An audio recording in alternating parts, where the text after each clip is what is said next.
Why do you seek to restrain me when illusion could never contain me? These scarcity thoughts, with their firewalls and oppressive limits, are falling away. Welcome to East Coast Mom, West Coast Son. No son today. He is MIA. So today I have Linda Mitchel, and she is an awesome friend of mine. I met her through the classes at Nation of Lights that Lisa Garlis offers. And she's just amazing. She has the most beautiful energy and super wise and a great story. So, and not just wise, smart. She's one of my smart friends. I have to keep a few smart friends to figure stuff out for me. And she's my go-to gal for that stuff, for the science and spirituality. You were my go-to girl for the Marina Jacobi. Oh yeah. Yeah, I got lost asking your question. Oh no, she speaks my language.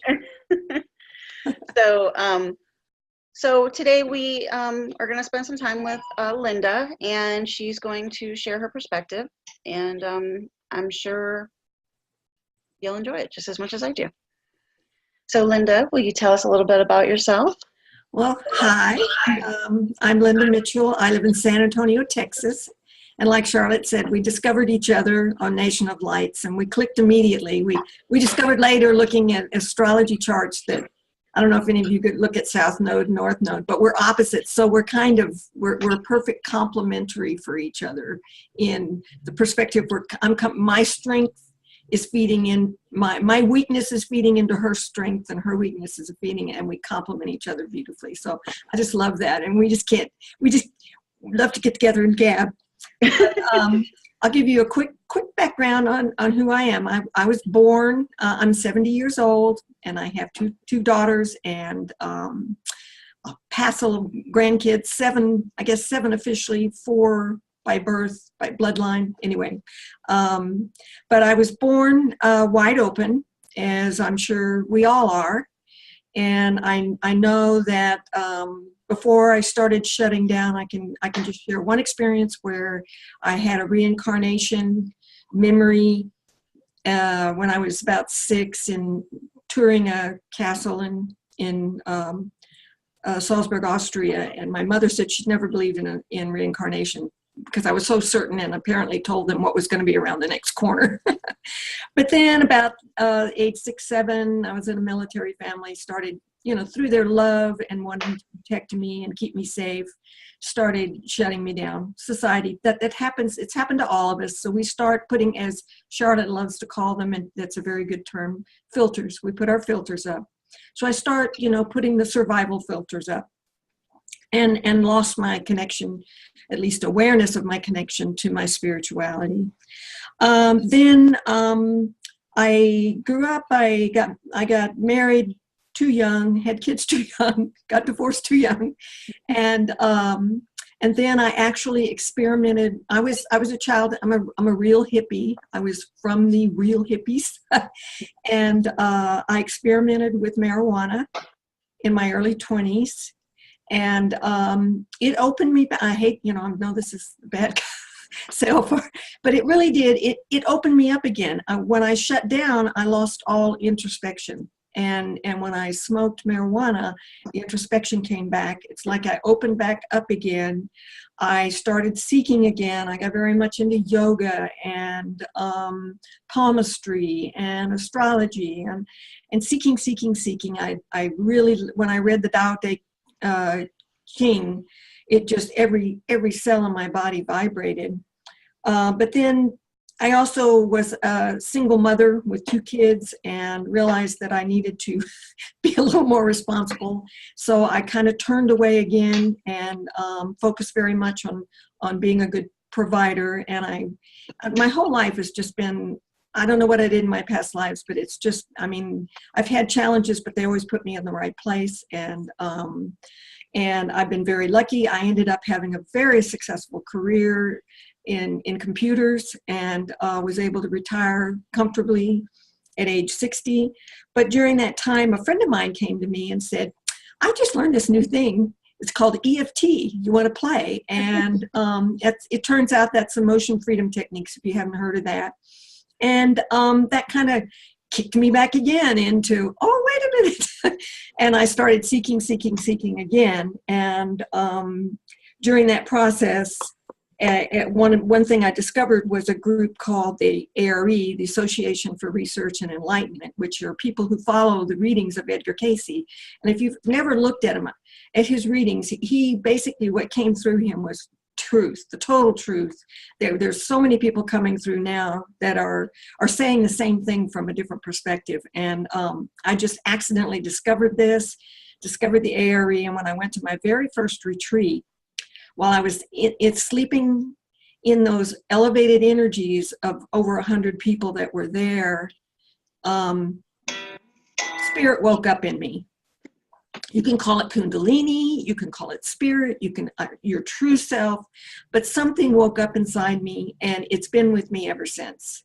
And this is in 2008? 2008. Okay. And so after that, it was a matter of just trying to figure out, well, what do I do with this? I'm seeking.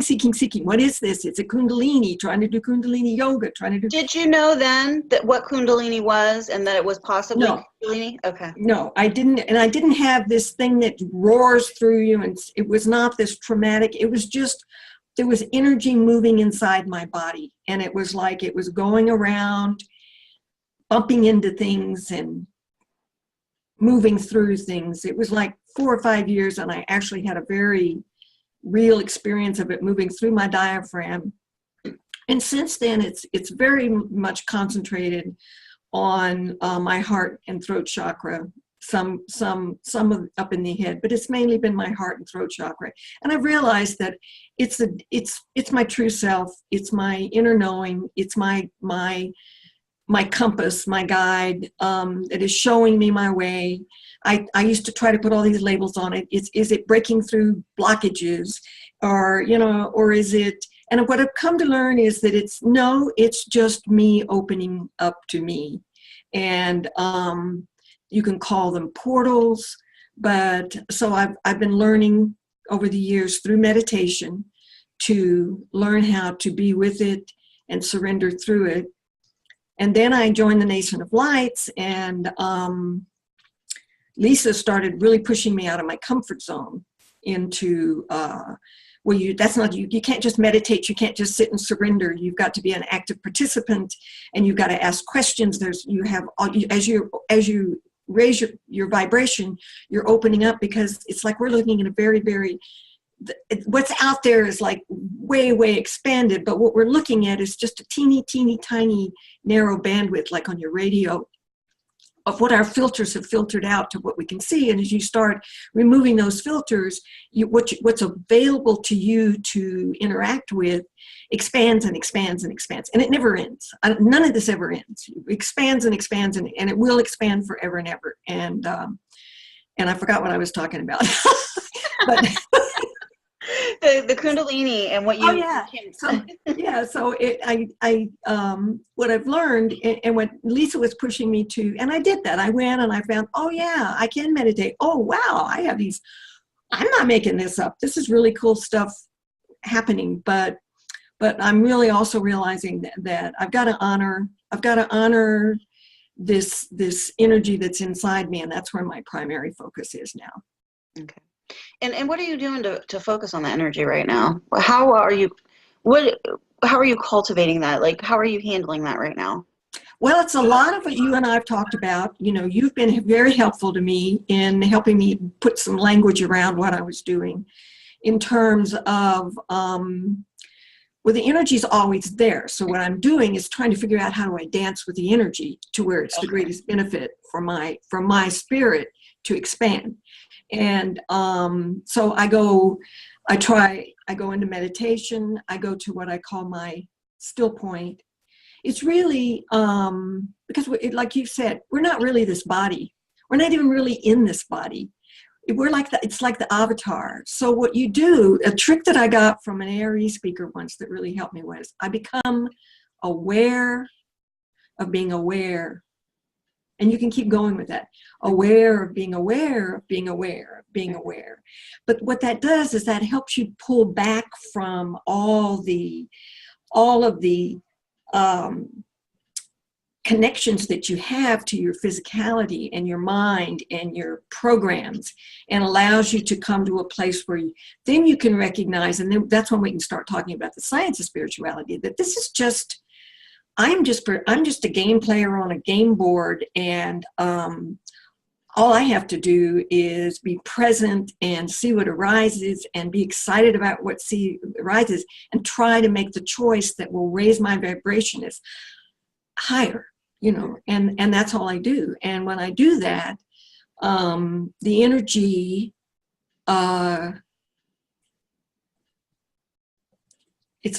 it's almost like you fall, the energy, there's a resistance, but when you're really with it, you kind of fall through it. Mm-hmm. And when you fall through it, there's an expansion. And then the energy moves to another spot. And part of it, I felt like for years, before I've really learned how to be with it better, it's moving much, much better. And when we talk about the current energies, that's one of the changes, is that's much more smoother, and it's faster, and it's changing faster. But I used to say, I feel like I'm trying to melt an iceberg with a match. I mean, yes, it's surrendering, but then there's another one in it. And I was looking at it at that time still as a block, and blocks, I think, have negative connotations. So what I really look at it now is, and this is what we all do, it's just I'm lucky enough to have this feedback mechanism to help me with it. But it really, all we have to do is try to remember that it's just a game. We're not this body. Be aware of being aware. Right. And then watch what arises. Be excited without, and the key, now is, there really is only now. They're only now. But our minds, our sweet minds, in trying to protect us, they don't even know what now is. Our minds and our egos don't know what mind is. And that's the trick, is you got to train yourself back to now. Because in now, there is no past and there is no future. There's just now. But when you make a choice, it's going to determine where you land in your next now, because every possible permutation of every possible choice that can ever be made by all the infinite combinations of entities that are making choices exists. And all we're doing, and there is no time, and all we're doing is, when we choose, we're choosing a level of vibration that's going to determine what we experience in the next now. Right. Yeah, I think that Bashar actually described it best when he described what we really are as consciousness. Right. And consciousness, he described the old video reels and how they had the still pictures. And if you can imagine consciousness filtering through those still pictures, and that's how we experience reality. So every possible permutation is a still picture. Our consciousness is filtering through all these possible, and that's what makes us feel like we're moving. And yes, and that's what Marina was trying to. That's where her stuff and mine aligns. Is that she's saying everything's vibrating so fast. There really is one particle, but it's vibrating so fast it looks like it's everywhere. And we think there's time, but it's not. We're just popping in and out.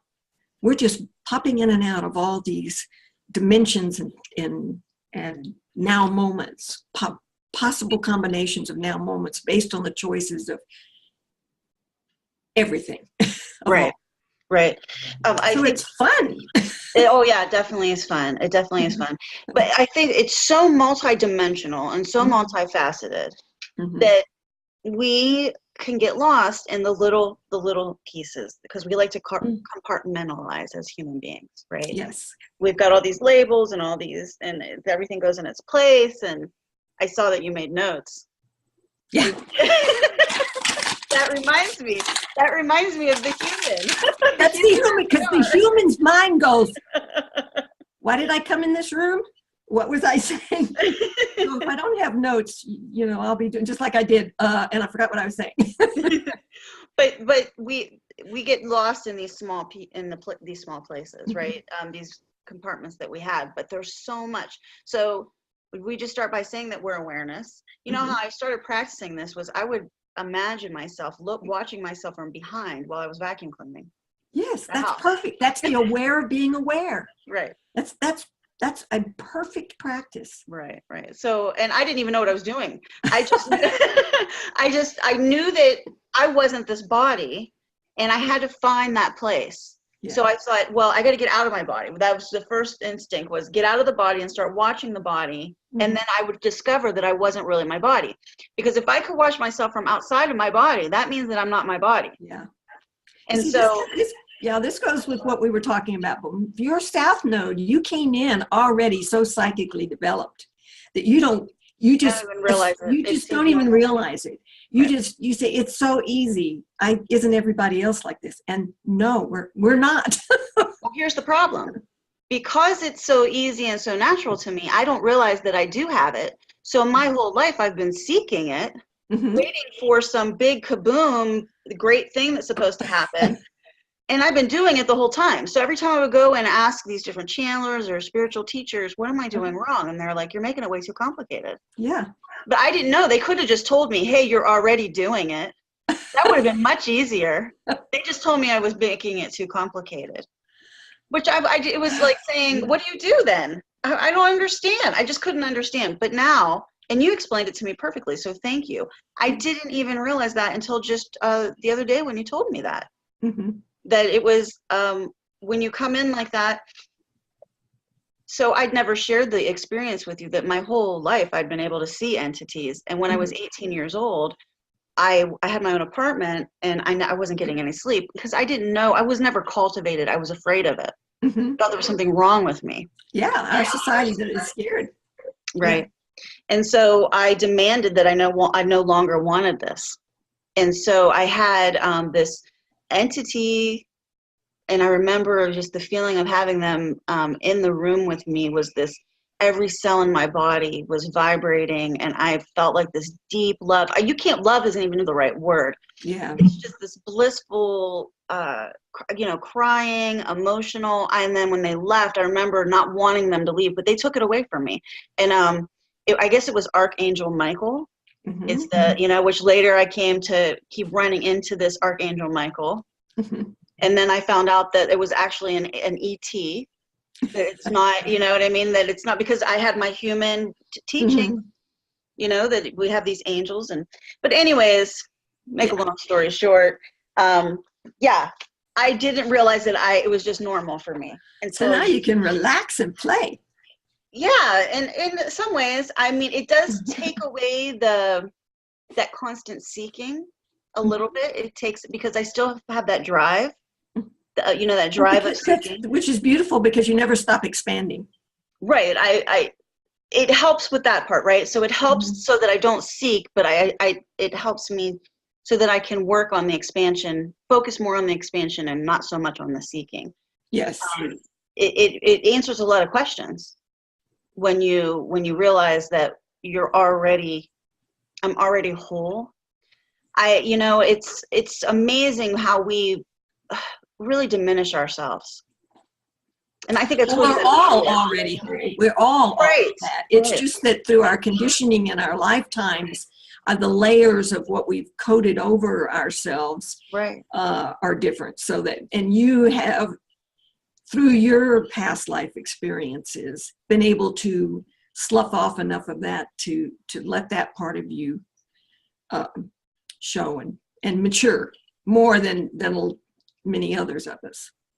And then so I think, so when I did come into this life, and your life path is very similar to mine with the trauma, the traumas that we experience. Yeah, we have I really decided in making my contract, my goodness, I wanted to get a lot of stuff done in this lifetime. So if I was already open in so many ways, which you really are too, it's because we don't see ourselves the way that other people see us. Because of the filters. Yeah.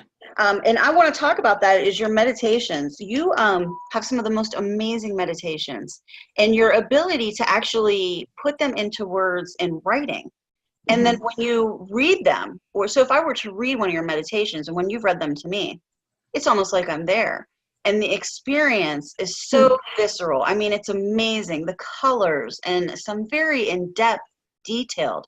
I rarely have meditations like that. So you've got some major. And yet I have a resistance to them. Right. That's what, and so this is what my point is, right? Yeah. So yeah, I got some work to do there. I'd rather go wallow in the energy. Well, let's hit on that too, the energies that are going on right now. So we're right after a solar eclipse from August. Right. And we had the lunar eclipse. Mm-hmm. And now another solar. And now how will that work? Do we have another 2 weeks? And then how does that work? Don't ask me. I don't know. But I know, no, I don't pay attention to that stuff. I used to do all that astrology stuff, but not anymore. Yeah.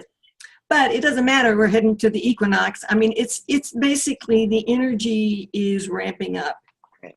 And right now it's very, very strong, and we're seeing it everywhere, even in people who don't have a clue. I mean, my husband got up this morning and he said, I don't know what's going on, but I didn't sleep last night. Mm-hmm. I'm thinking, well, I'm not going to say anything, but I think I know why.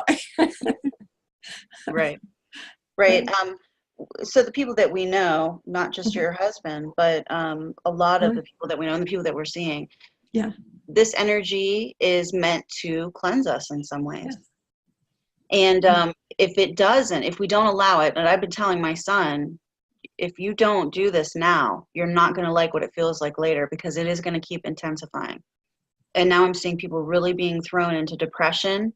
We're seeing people that are awakened, that know this stuff, that are allowing the energies to overtake them, and become suicidal in some ways. I mean, posting it on some of these boards about being suicidal and not knowing how to handle it. And all the training that we've had, and this is just beginning. Yeah. It's going to continue for quite a while, years. Right. And the stuff that I've gotten is that this is the event, this is the event that we would have a crescendo, but it's going to continue to keep rising up. And so if we can't process these energies, and we're certainly going to have a pretty rough time. And so clear. Well, how is these energies affecting you? You said that it's making it so that it's smoother for you. You're having a flow. For me, I mean, I'm seeing the people around me struggle.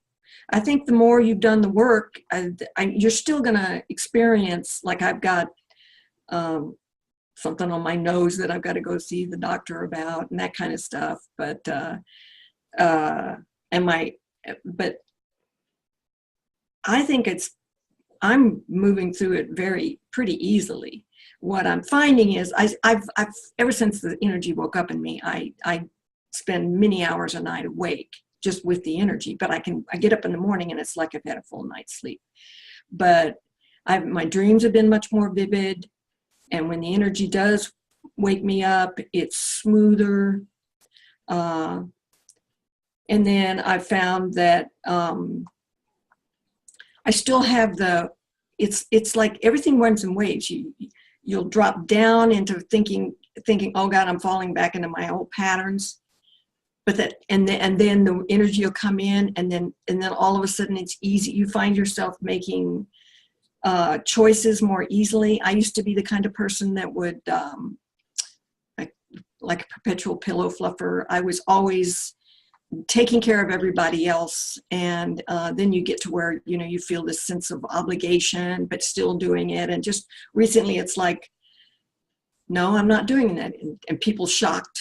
They're shocked. And I know that I don't have this guilt or any kind of feeling. It's easy and effortless.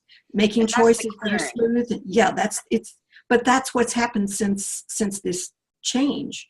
But so I'm still cycling through, feeling like I'm falling into old patterns, but wow, just everything's running smoothly. Okay.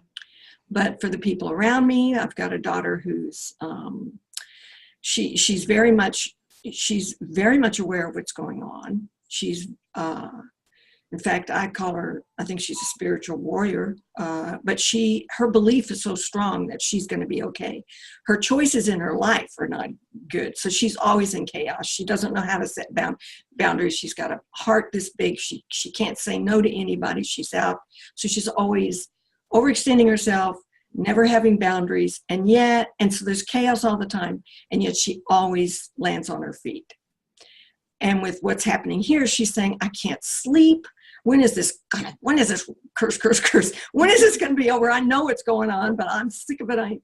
And then right now I talked to her today, and she's been struggling with stomach virus. She can't keep anything down, or either it goes right through her. So she's having all kinds of physical problems. And my other daughter has always been strong. She was married she had a very difficult marriage to a narcissistic personality who was having an affair, and she divorced him. And the lady that he was having an affair with was borderline personality. So, and they've been literally married and divorced 5 times. They just got married for the 5th time. So this very dysfunctional. And so she was very vigilant about trying to keep her kids safe from this, because the psychic attacks that they had. So that took its toll on her. So she's built in some very strong control mechanisms in her life. But at the same time, she's a healer. I mean, I know of at least 3 times where she has made very significant changes in the outcome of people's medical conditions, where her hands get real hot. But I just talked to her yesterday or the day before, and she said, I finally have to admit that I am depressed. I'm just really depressed, and I have to face that and deal with it. So for her to say that is I think, a lot. Mm-hmm. So what would we say to people who are at this place where we know the energies are going to intensify? What could they do? If someone is awake enough to understand, and accept the energetics, just like you told your son, you have filters in place that are creating friction between you and the changes that are coming in, and you've got to face them and surrender to them, or you're going to suffer more. To other people, I just don't know what to say. Like when my husband said, I don't know why, but I couldn't sleep last night. He's not going to want to hear me say, well, it's the energies, and he'll just roll his eyes and leave the room. You have to allow them to be where they are and just send them love. That's all I can say. And the other thing, I realized I had a lot of questions about the event. Mm-hmm. And I remember in 2011, coming up to 2012, everybody was so afraid that we were going to have this ascension, and what happens to all our loved ones. And yes. I got to this place where I said, well, they're all on their own journey, so you don't worry about them. They're all on their own journey. But then I realized the science of it. Yeah. And the science of it is that we all exist in all realities and all permutations. So there is a version of us and all of our loved ones. Yes, they're in wherever we go. Yeah, truth is paradoxical, so it's really hard to our little human brains can't wrap it around it. So if you really understand the science, you don't need to worry about your loved ones, because they're just another player piece, and oh, I dropped my body. Well, what's next? Right. What kind of body I'll get and where I'll be next, so yeah, when you understand, it's easier. But yeah, the human side's always there. I mean, you don't want them to suffer. You don't want. Well, I'll tell you what I've kind of been experiencing through this energy is definitely has been bringing up base emotions and clearing. I'm the clearing queen. I want clear, and then clear some more, because I think, and I mentioned this a couple days ago on a webinar that I did, is that we have cellular memory that needs to clear. Mm-hmm. And that's where really, and I realized energy just shifts and shifts and shifts. And so, and we're consciousness feeding through that. So it has to have somewhere to go. And that's what we're experiencing in our physical bodies now. That's the integration. And that's what a lot of the illnesses are. And I'm having a very strong reaction to what you're saying, and realizing that a lot of the clearing that I'm having now is that it's getting into that deeper stuff. Right. And the more you do that, the more your outside world seems to run more smoothly. Right. It does. And that is just us shifting to cleaner and clearer realities. We really are becoming multidimensional, and I'm going to talk about this on Friday when we have the conversations with Lisa and Charlotte. What it means to experience a multidimensional reality. Because we could say that, but when we talk about the actual experience of it, until you're experiencing it, I've been starting to experience a multidimensional reality. I'm not so are you.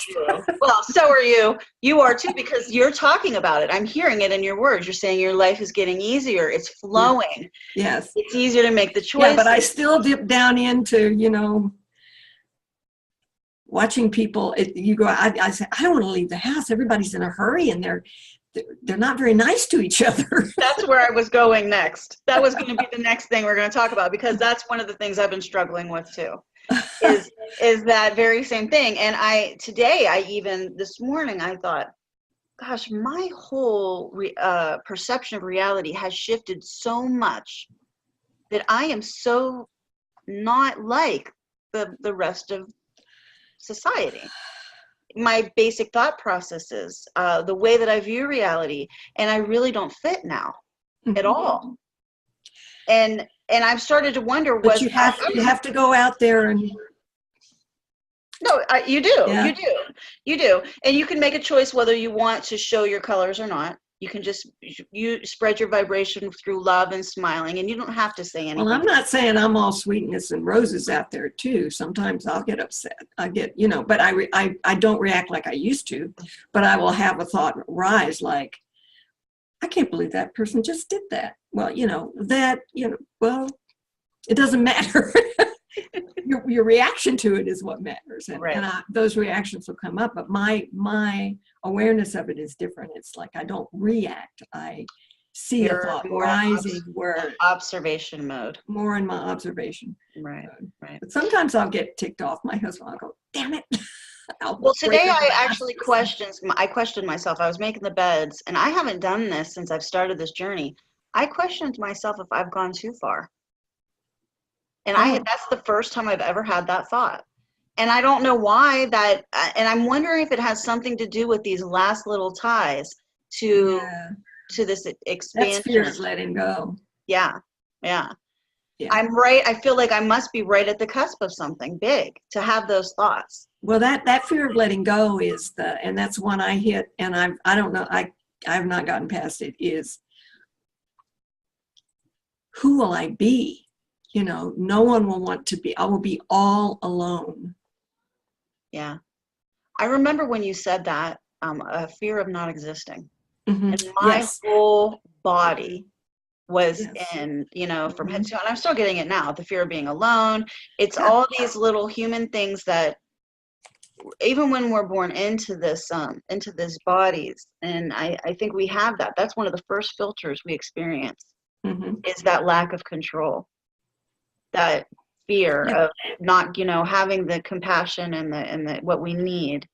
It's being infants is not, some of our first trauma starts there, but even in the womb, really. But okay, what else?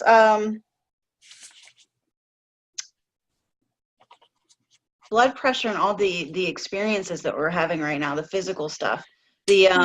You mentioned that the cellular stuff, and that's what's bringing up the illnesses. The sun is with these geomagnetic storms, these solar flares.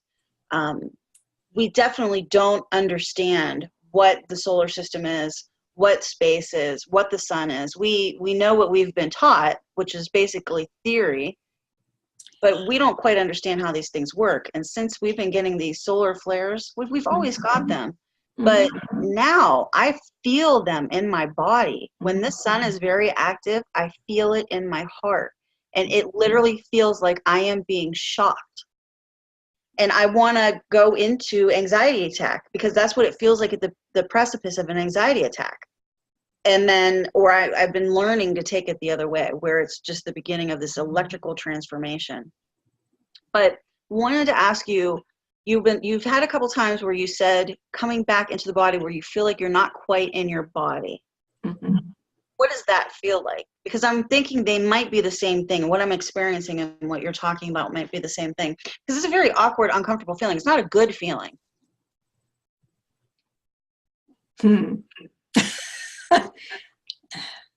I don't know. I really don't know that I have an answer to that. I just know I was going to go in the direction of the solar flares and the sun and all of that if we just remember that everything's conscious and that it's a dance. Yeah. And that we're all just being changed. This has been known for, prophesied for, I don't know how long, millennia. Mm-hmm. So the sun is part of the cellular change that, that I brought up, and yes. And now people talk about, you know, Father, Son, and Mother Gaia, but it's really it's a dance. Everything is a dance, and I don't understand, you know, the difference between fate and and free will, but it really is. They're both. It's again paradoxical. They're both true. Mm-hmm. But I really, I can't go. I was trying to go back to I really didn't have a response to the getting back into your body. I really don't. Well, you said that the other day. You said that you're having these moments of pure bliss. Oh yeah. But then you get into you when you come back down, it's like you get into your body, but you say you're not quite in your body. And yeah. I'm wondering if that's what I'm feeling, because I'm feeling these moments of complete, I'm very uncomfortable. Yes, it's like, sometimes I think of, if you've ever seen Men in Black, where the alien, the cockroach alien, the big huge cockroach gets squeezed. It's like sometimes you just feel like you don't fit in your body right. You don't know, you get up and it's, I'm trying to remember the last time I had that. It was more like I was in the body, but it was more like I was in a fog. I didn't know how to function, how to move, how to walk.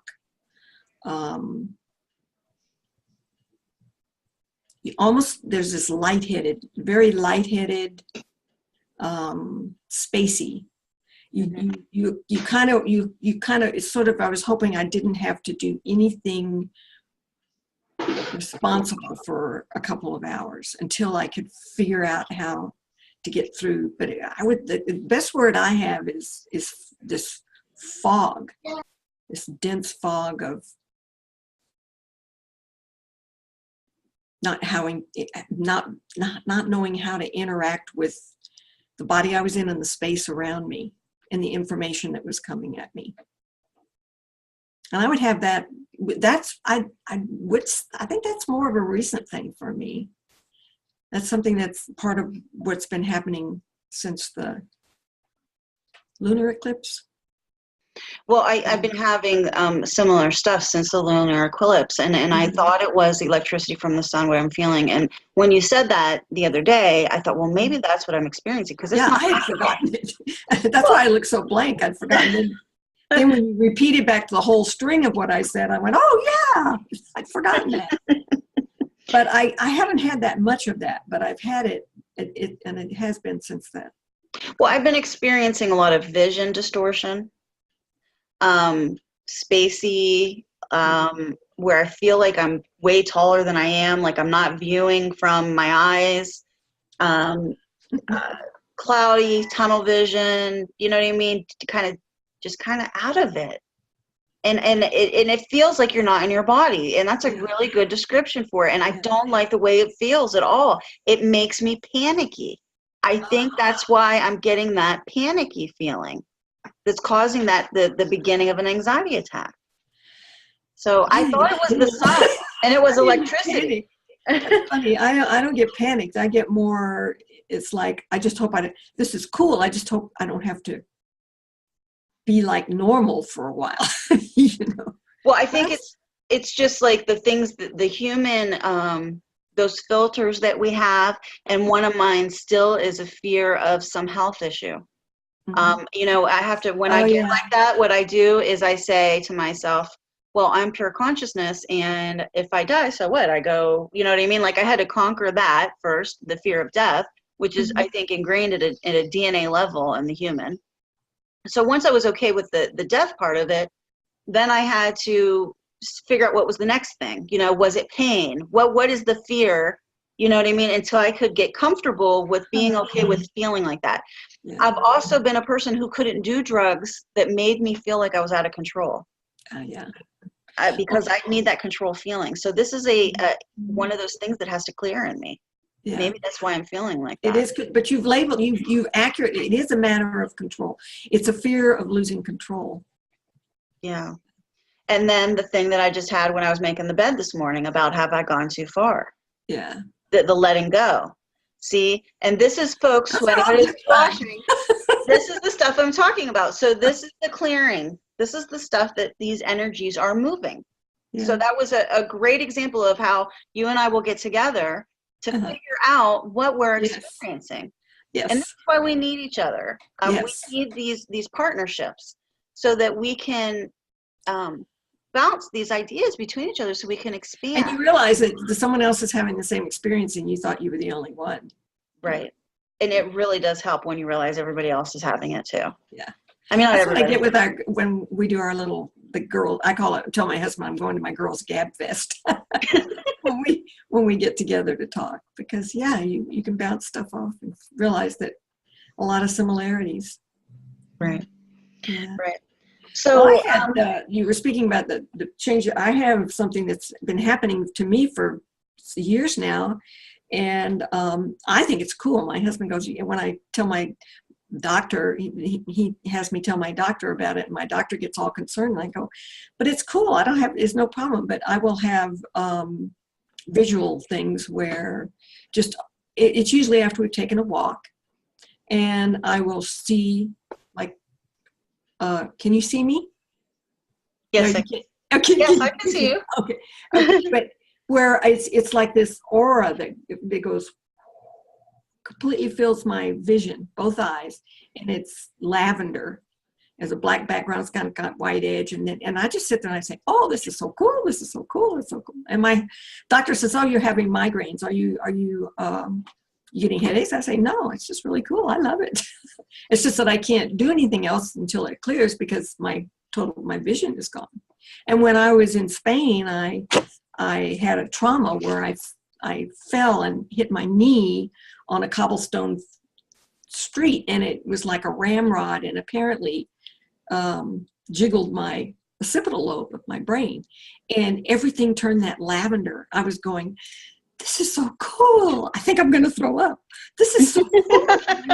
He's looking around like everybody's like, this is your shirt's changing colors. I think I'm going to throw up. Oh. But it's just really cool. So I don't know if that's a connection between everything that's going on or not. But right. It's something I experience. Right. So yeah, this is what I mean by those little entanglements that we still have where we worry, is it my health? Is it something I need to be concerned about? Yeah. Or is it, and that's the control. And I'm not saying don't go to the doctors. I mean, my goodness, if you're not feeling good and you need to go get professional help, go get professional help. But we really are changing in a way that if you really take the time to talk to other people in this community, these types of communities, you'll find that a lot of people have gone to the doctor and they can't figure out what's wrong with them. Yes. And that's where we get the ascension symptoms. That's where that all started. In fact, at one point on my path, I had that. I was, all of a sudden, just overnight, I was very sick. And they couldn't figure it out. And they labeled me with chronic fatigue syndrome and fibromyalgia and celiac sprue and all that stuff. And I went inside and did meditation and diet and yoga, and I got over all of it. And then the doctor said, well, you don't get over that, so you must have not ever had it. And I said, works for me. Or the people that have it haven't had the right course of treatment where they changed their diets to, plant-based diet and did the yoga and, really became Well, I can see personally responsible for their health. Yeah.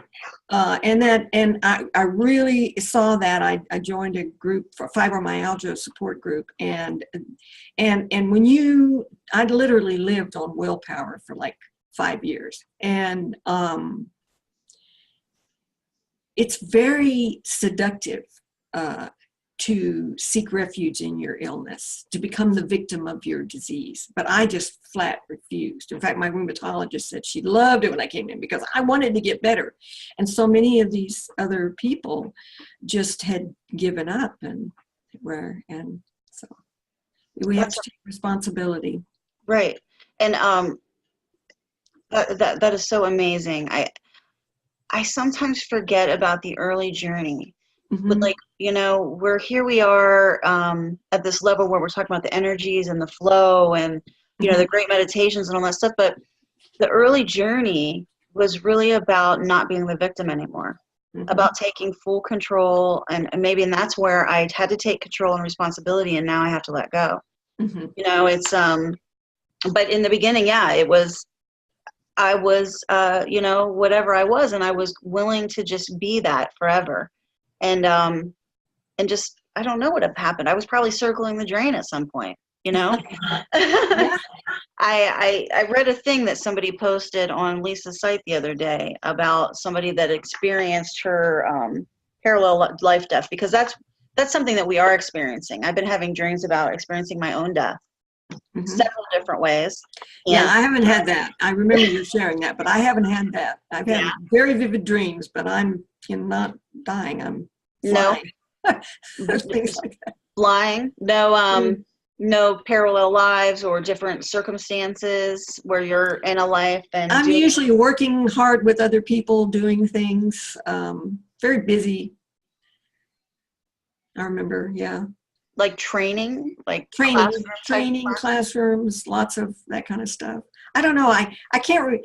That I had to make a choice at one point when I went through a phase where I would record my dreams and try to interpret them, but I had to make a choice at that time because the energy, when the energy is running in me and I'm just coming up out of sleep, my third eye opens and I see these movies and things and the energy's at its strongest. And so if I want to capture my dream, then I've got to shut myself off from that. Mm-hmm. And I want the experience. And so at some point, it's sort of like what Lisa was saying, you've got to ask questions. It's like, yeah, but I got this experience. I'm still struggling with where do I find that balance? Because my dream, I'm sure there's a lot of useful information coming through in my dreams, but I'm not trying to capture them because it's so compelling what the energy's doing. So right. Okay. Well, I don't know. I can't think of anything else. Gosh, when we get together, we usually have so much to talk about. I know. But we've been talking for almost an hour. Is there anything else that you wanted to hit on? Sometime I'm going to tell you my theory of my science of spirituality. But well, yeah, you can tell me now. We've got some time. I wanted to go like an hour 20, so we've got time. Yeah. Well, I can do this fairly quickly. I think we've talked about it, but I think and a lot of where I got mine is just through reading a lot of things. When I saw. Well, the first one you see is, law of attraction, and then you see what the bleep, and then I just started. There's a lot of scientific articles about the biology of belief, and then I met Kristen Kirk, who was being interviewed by Rick Archer on Buddha at the Gas Pump, and I had already formulated my idea of what I thought of my concept of the science of spirituality. And here she was saying it. So that was wonderful because I was using slightly different terminology. And then talk about what does she say? What did Kristen Kirk say? Talk about that real quick because I think that's important. Well, I think it really is pretty much the only, I'll get into it in once. And then when you had Marina Jacobi, she's saying the same stuff, but so where I was saying swarm intelligence, Kristen Kirk was saying container, Marina Jacobi was saying plasma, but it's all the same thing. And basically there's just one. We've all heard that there is only one, but somehow, and in religious things they say, and then there were many, but there's no explanation of why there were many. And Marina Jacobi gave a very good, where she said it's the one is moving so quickly that it gives the appearance of it being in infinite locations simultaneously. But somehow in that, and this is where I don't have an explanation, somehow in that occurrence, each of these appearances of separate particles, she calls them particles of the one, had consciousness of itself. So that's where the idea of separation occurs. So what you have is one has somehow become infinite, and each infinite one has consciousness. And I call those units of consciousness. And so all that's happening is that all of these units of consciousness are dancing. They're nothing but frequency of light, frequency of color. Everything's about math, geometry, frequency, energy. That's what energy. It's just movement, frequency, and how it moves. And that's where the frequency comes in. But these units of consciousness find other units of consciousness that are vibrating at the same frequency, and they come together in agreement. And when they come together in agreement, they're in agreeing to create. And when they come together and agree to create, they do create. And by doing that, there's a container that appears, is manifested. Mm-hmm. And that container now has consciousness. So now you've got this individuated, they've come together, they agreed, now the container, and the container's got consciousness. Now these containers get together with other containers that are vibrating at the same frequency, and they agree to create. And it builds and it builds and it builds and it builds and it builds. And what they create are things like, you can have them, there's a hierarchy of that. So you, the physicality of who is you are a hierarchy of, you are a container of which you are the consciousness of a hierarchy of trillions of little units of consciousness that have come together in all these different ways to make containers that then make other, and one, they make a cell, they make a toe, they make a liver, they make your energy body, they make, and that's where we get the as above, so below, how we have this constant repeating fractal.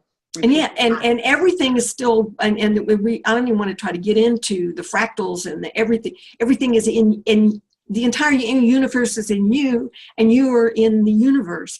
And the way your consciousness evolves is with respect to the containers.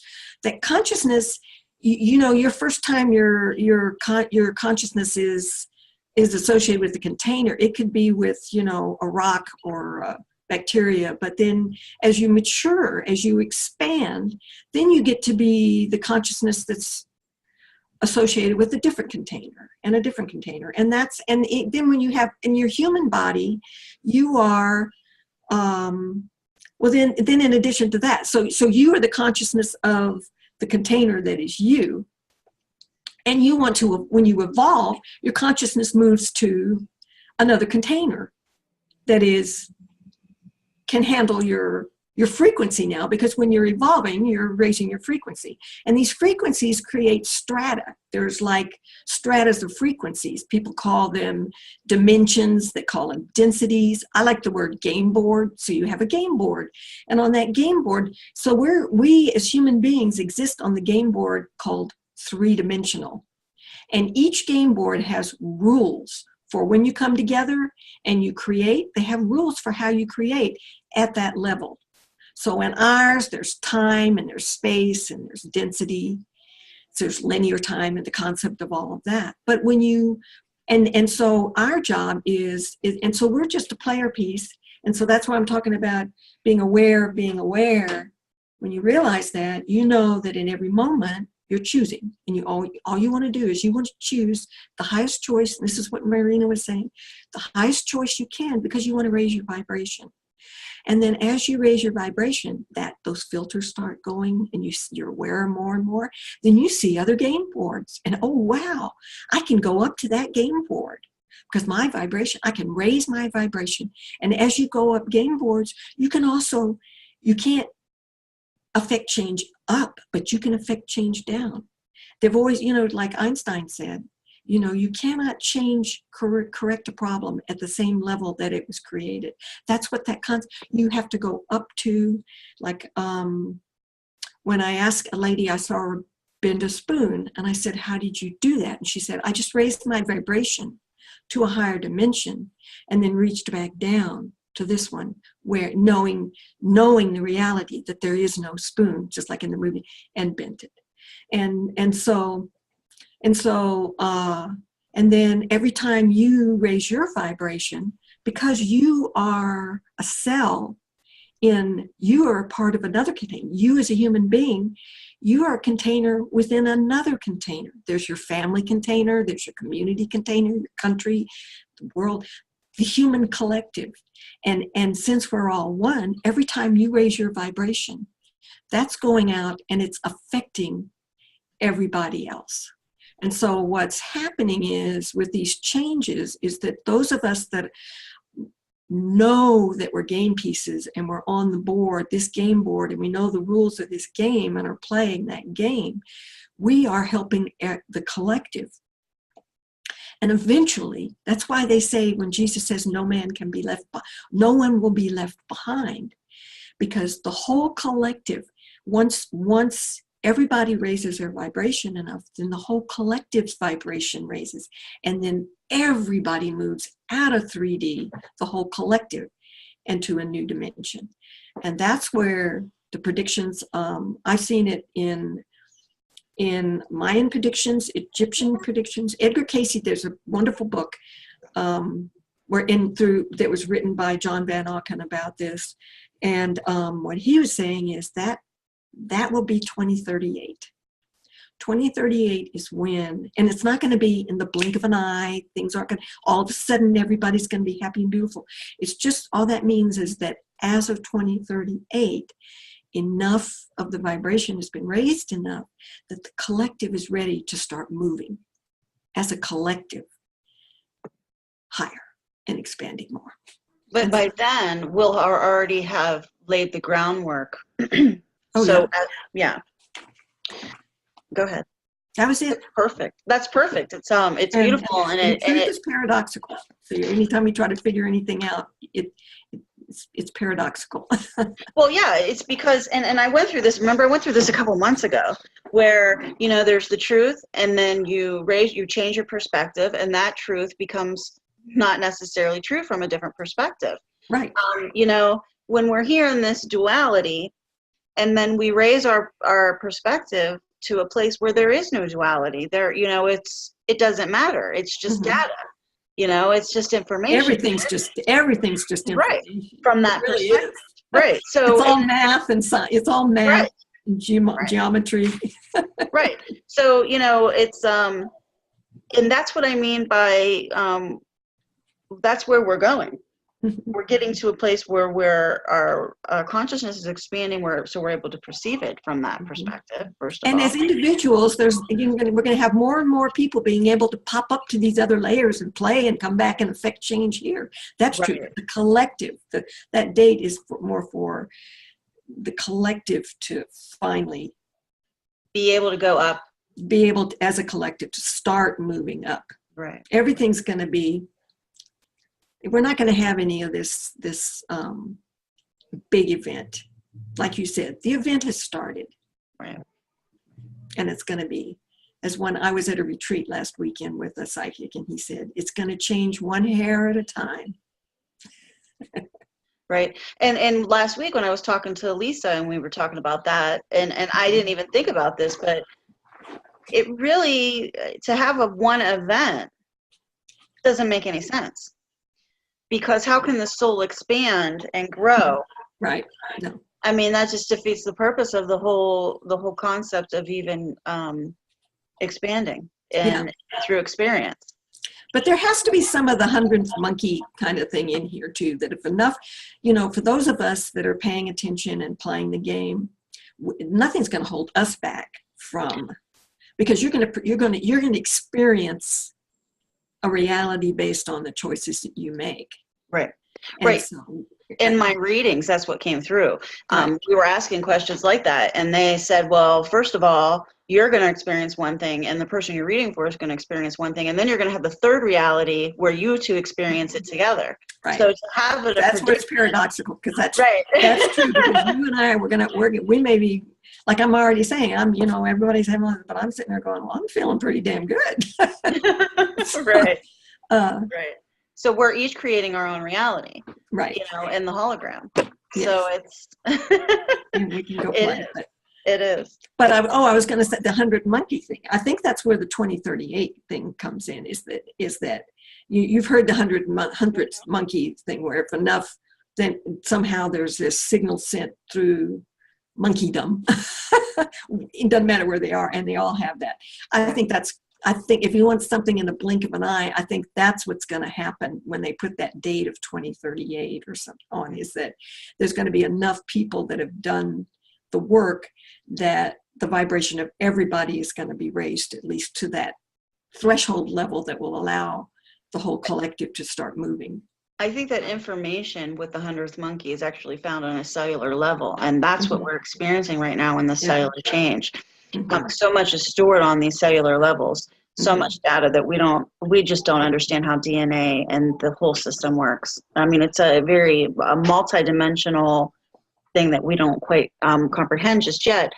But with the 100th monkey, I would say that we're already experiencing that, because if you look at the people who started their awakening 50 years ago, and they were going on these journeys to India and to China, and then it took them all, and then you have the people that started 20 years ago. Yes, the more we get, it's going to get easier and easier and easier for everybody. Exactly. And so we're seeing it now where people are awakening now, and what took me since 2011 is only taking them 2 weeks.